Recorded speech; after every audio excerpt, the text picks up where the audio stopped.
Hello students, in this session we will try to learn hash pointer, Merkle tree and public key cryptography. We are studying the second part of unit in which there are different topics of security like hash, properties of hash function, hash pointer, Merkle tree, public key cryptography, digital signatures and zero knowledge systems. In previous session we have studied hash, properties of hash. Then in this session we have to study new topics: Merkle tree, hash pointer and public key cryptography.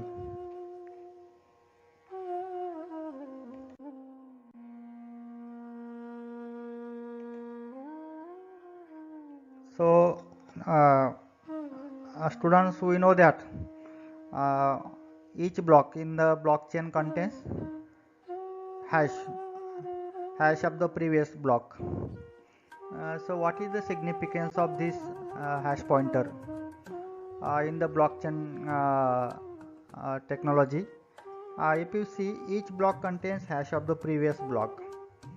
Hash pointer can be used to check whether or not the data has been tampered.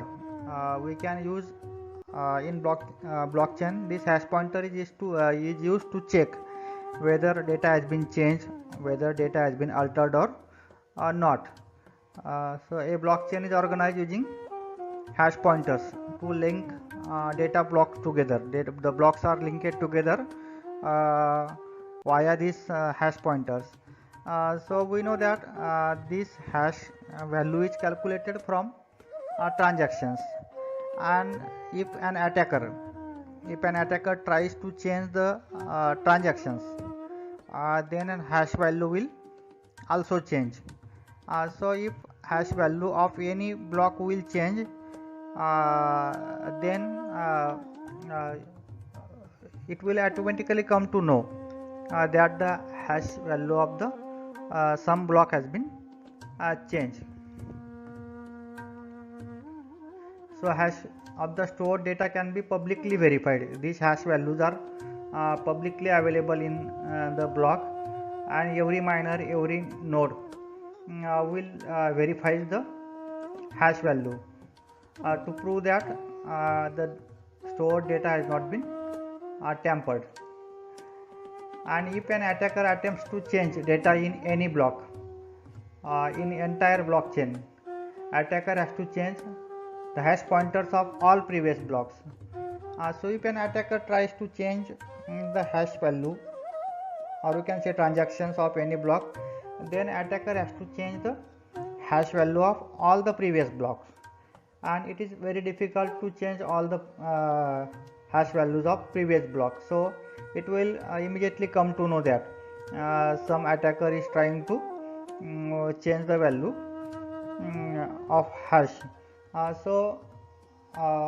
attackers will they will invalidate the block. So these hash pointers are a very excellent mechanism for ensuring that the data has not been changed in the block. So there are different mechanisms used in the blockchain for security, as we know that hash value, then Merkle root, then it uses also a public key cryptography.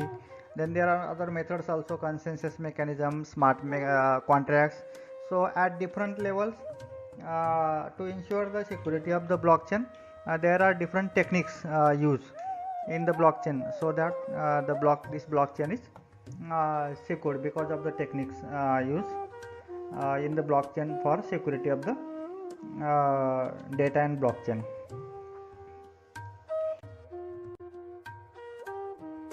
Merkle tree.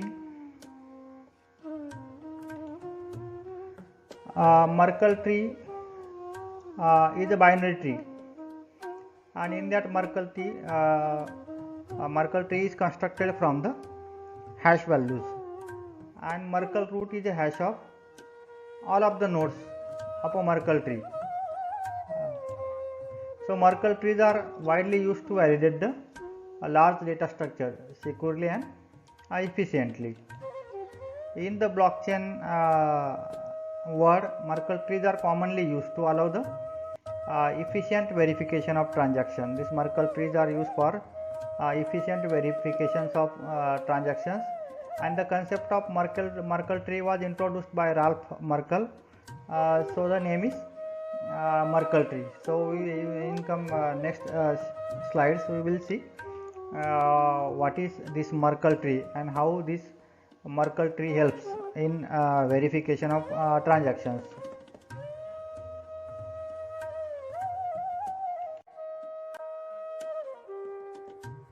So we know that block in a blockchain contain different elements.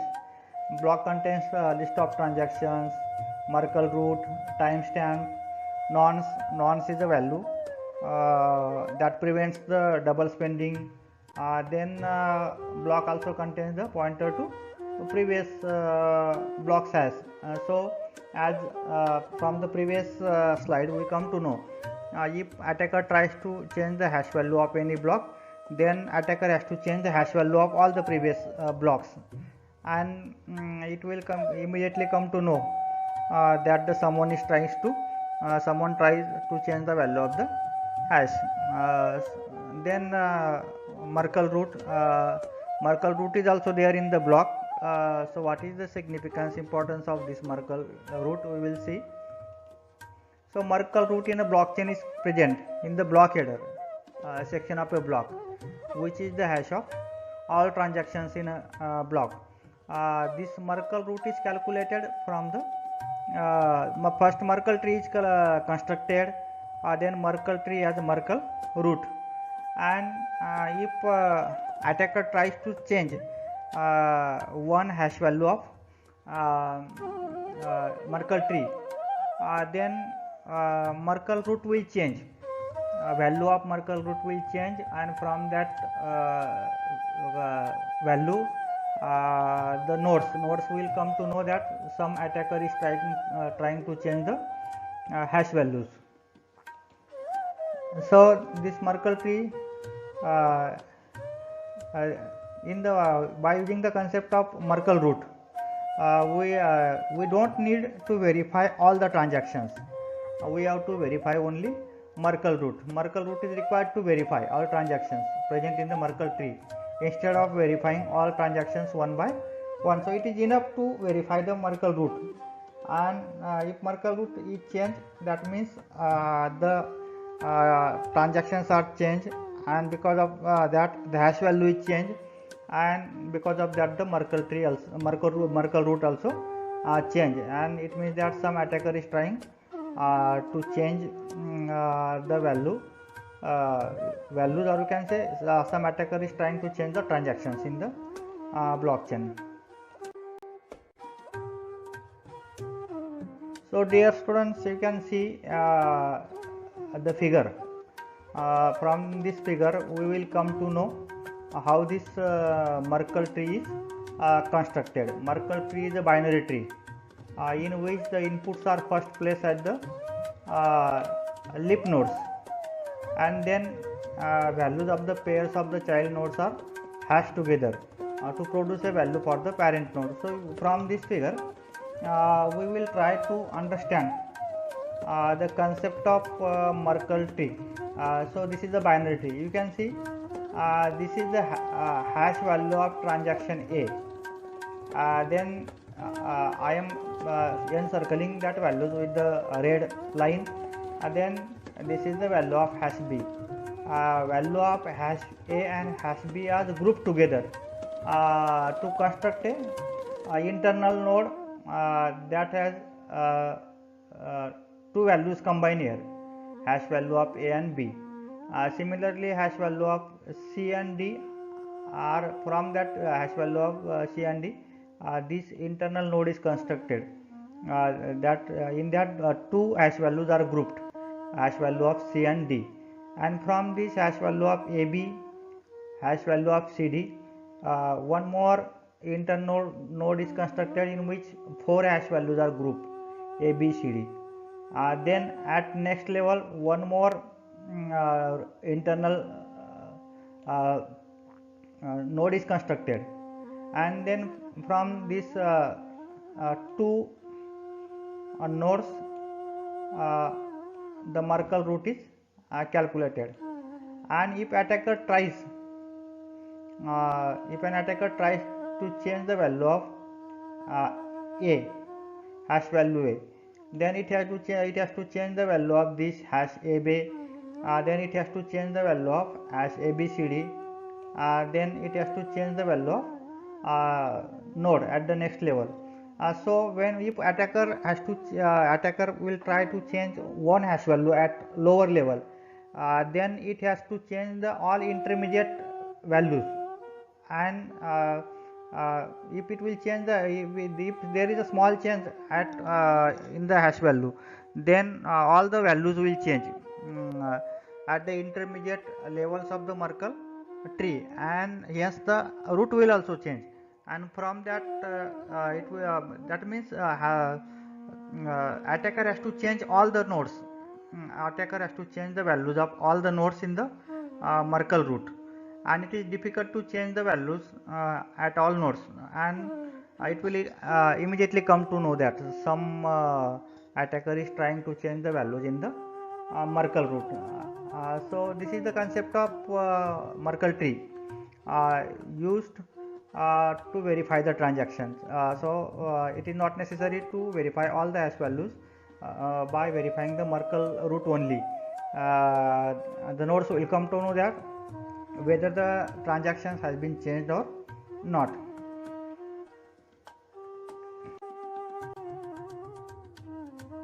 So how the Merkle tree is constructed? In previous figure we tried to understand how the Merkle tree is constructed.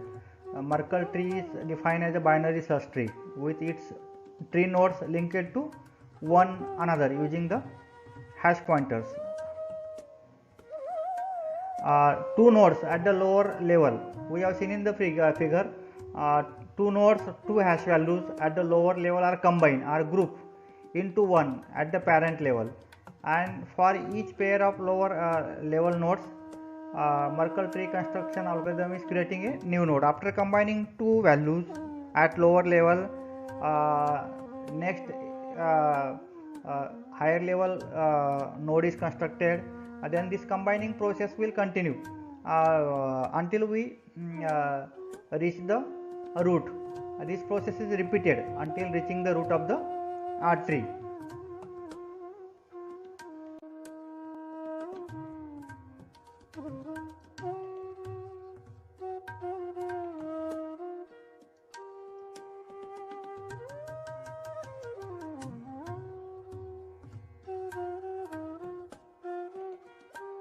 So Merkle tree has the ability of preventing the data from tampering. This Merkle tree prevents the tampering of data, and if attacker tries to change the data, it will come to know that the attacker is trying to breach the system.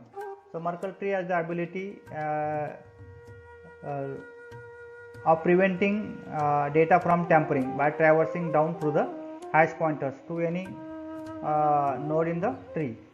So specifically, when an attacker tries to tamper with the data at a leaf node, it will cause a change. If attacker tries to change the value at leaf node, then all the intermediate values will also change. When an attacker tries to tamper with data at leaf node, it will cause a change in the hash value of its parent node. All intermediate nodes, and it will change also the value of root.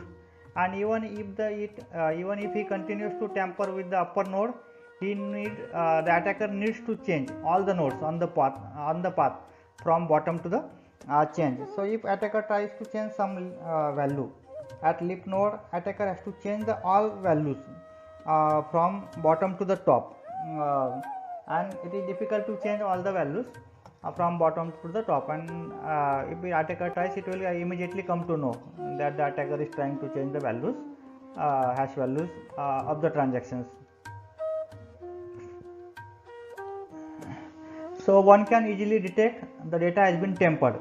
So by using this method, if attacker tries to change the hash value, we can easily detect that the attacker is trying to change the hash value, since the hash pointer of root node does not match. If attacker changes the value at leaf node, root will also change, and attacker has to change all the values from bottom to the and top, and that will immediately can be detected. It can be immediately detected. So this is the security mechanism provided by the designers of blockchain.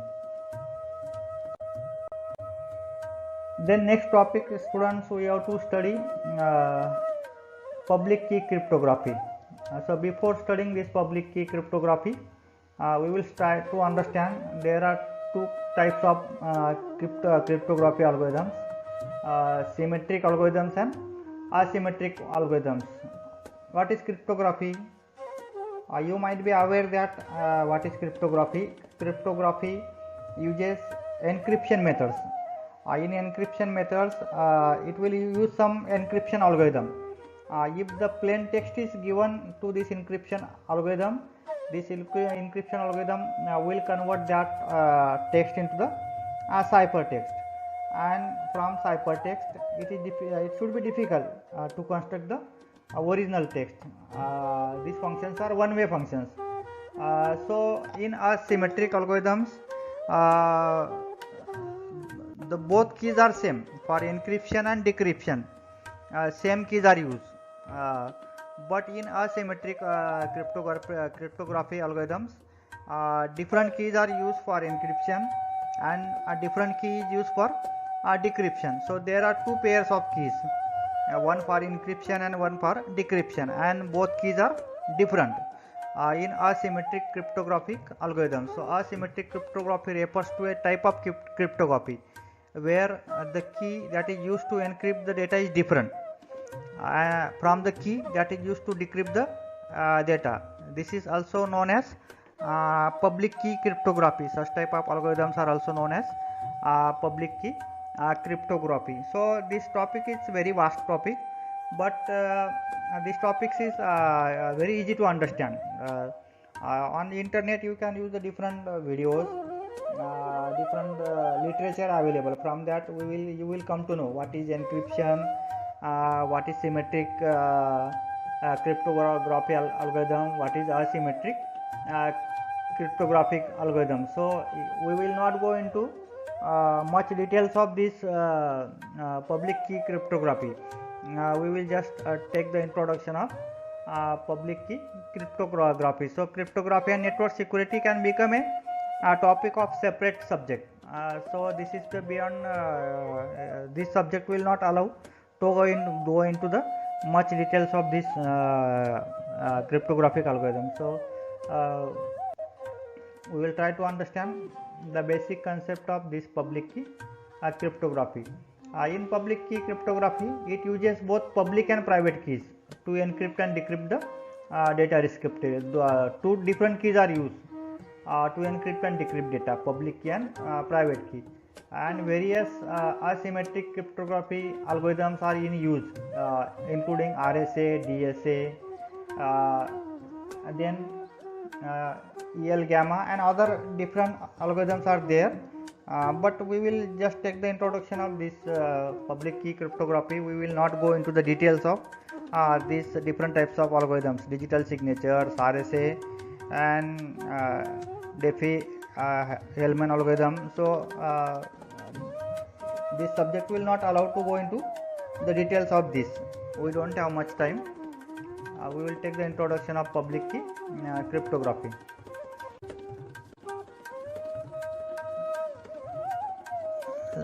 So dear students, we will try to understand how the public key cryptography can be used for maintaining the privacy. So the way we use the private key and public key, these algorithms can be used in different ways. It can be used for maintaining the privacy. It can be used for maintaining the integrity. It can be used for digital science also. So in from this example, we will try to understand how the public key cryptography can be used for privacy. So in this figure, try to understand, dear students. There is a sender. Sender has some plain text.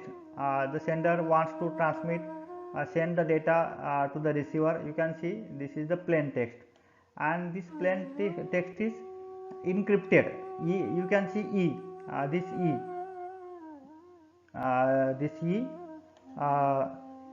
Plain text will be encrypted by encryption algorithm, and for encryption it will take the public key, and then that plain text is converted into ciphertext. You can see ciphertext. C denotes ciphertext.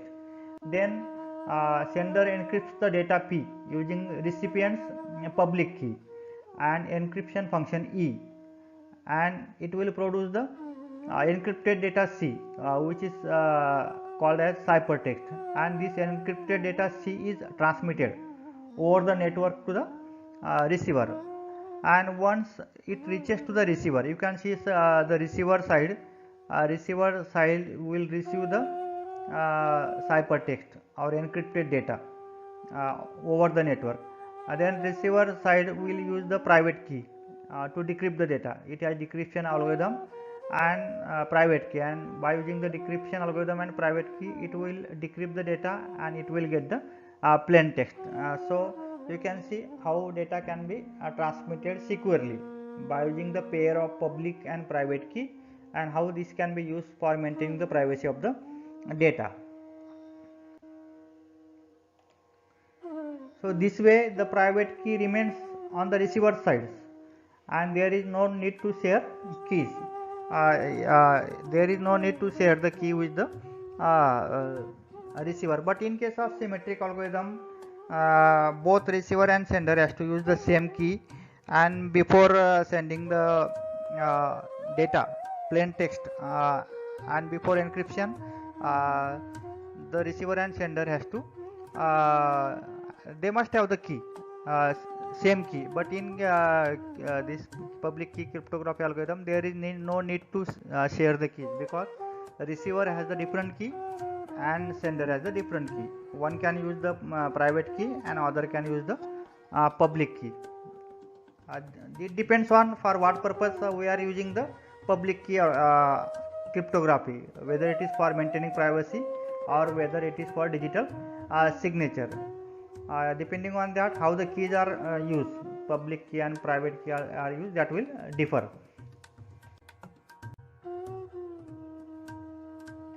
So dear students, from this example we will try to understand how the public key cryptography can be used for digital signature. So in this method, there is no encryption algorithm, but instead of that there are two algorithms, signing algorithm and verification algorithm. So you can see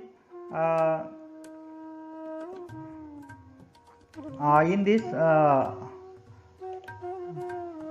algorithm, sender will have some plain text,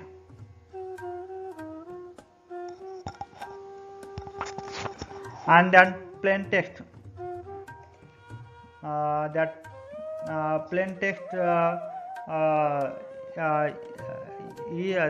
plain text will be used by signing function with private key, and then it will be converted into ciphertext, and that ciphertext is broadcasted over the network.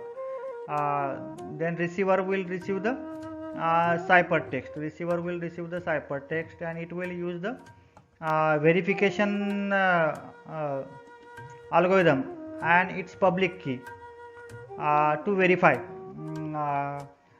the data, and then that data is converted into plain text. So this diagram shows that sender digitally signs the plain text P. Sender will sign the plain text with his private key, and by using the signing function yes, and produces data C, ciphertext, which is sent to the receiver side over the network, and receiver will verify ciphertext using the public key and verification function V to ensure the message has indeed come from the sender.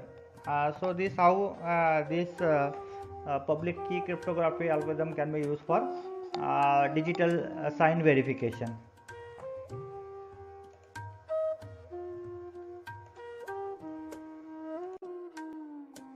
So same concepts are used by using this example, how the public key can be used for privacy verification. So here are the Alice and Bob. Alice wants to send the plain text to the Bob. So Alice encrypts. Alice will use the encryption algorithm and Bob's public key, and then that data will be converted into ciphertext. Then Bob will receive the data over the internet. Bob will use its private key to decrypt the data, and then that data will be converted into plain text. So only Bob knows its private key, and only Bob can decrypt the data. No other person can decrypt the data because Bob has the private key, and that data can be decrypted by using the private key. So how the public key cryptography can be used for digital signs? In previous slides also we have studied same thing we are trying to understand with this example of Alice and Bob. So in this example there is a plain text, and Alice wants to send some document with digital signature to the Bob. So Alice will use the private key, and using the encryption algorithm, it will encrypt that data, and it will send the signed message to the Bob over the internet. Then Bob has the public key, and Bob will decrypt that data with the public key, and then that data will be converted into plain text. So Bob knows that it was from Alice because Alice has provided the public key to the Bob. Bob knows it was from Alice, and since only Alice knows Alice private key, so this method can be used for non-repudiation. Alice cannot deny signing message because Alice has the private key, and that document is signed by the private key, and Alice cannot deny that I have not signed this document. So integrity, Bob cannot change the message. Bob can only verify the message, but Bob cannot change the message because Bob don't have the private key, so Bob cannot change the message. So this is the how public key cryptography can be used.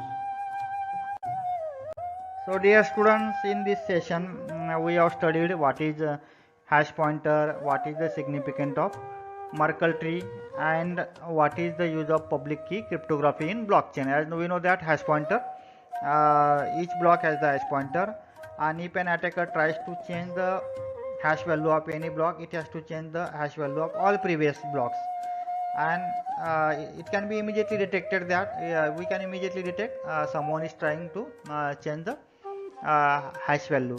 Then Merkle root is constructed from hash of transactions. So if some attacker tries to change the hash value at leaf node, then attacker has to change all the values from bottom to the top, and it can be easily detected that some attacker is trying to change the hash value, because all the values on the path from bottom to the top will change. Merkle root will also change, and it can be immediately detected that the someone is trying to. Then we have seen public key cryptography. In public key in blockchain, this public key cryptography can be used for signing the transaction, for signing the data. So in Bitcoin, whenever some person wants to send the bitcoins, that person will sign the bitcoins with his private key. Then the receiver has the public key. Receiver can come to know that who is the owner of the, and who has signed this bitcoin, who has created this bitcoin, but receiver cannot change the message, but it can verify only that who is the owner of the data, and the owner cannot deny that he has signed the Bitcoin. So this is the use of these different mechanisms that are used in blockchain technology for maintaining the security of the blockchain. So thanks students for watching this session. Goodbye.